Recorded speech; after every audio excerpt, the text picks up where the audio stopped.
மேலும் பெருநகர சென்னை மாநகராட்சி சார்பாக புதிய பெயர் சூட்டப்பட்ட சாலைகளின் பெயர் பலகைகளை முதலமைச்சர் மு.க.ஸ்டாலின் தலைமை செயலகத்திலிருந்து காணொலி காட்சி வாயிலாக திறந்து வைத்து வைக்கிறார். அந்த காட்சிகளை நாம் பார்க்கிறோம். விவரங்களை செய்தியாளர் பாரி கார்த்திக் வழங்க நாம் கேட்கலாம்.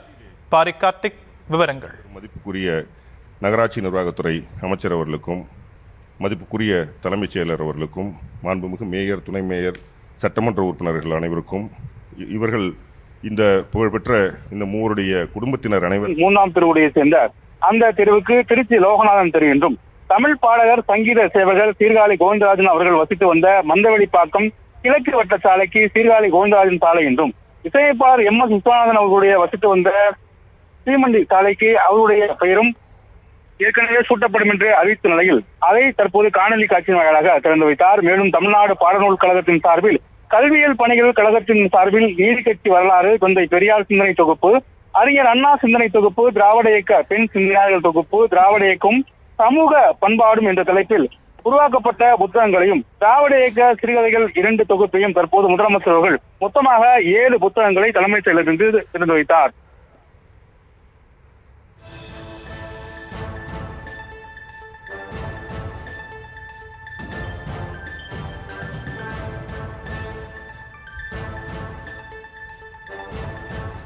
விரிவான விவரங்களுக்கு நன்றி பாரி கார்த்திக்.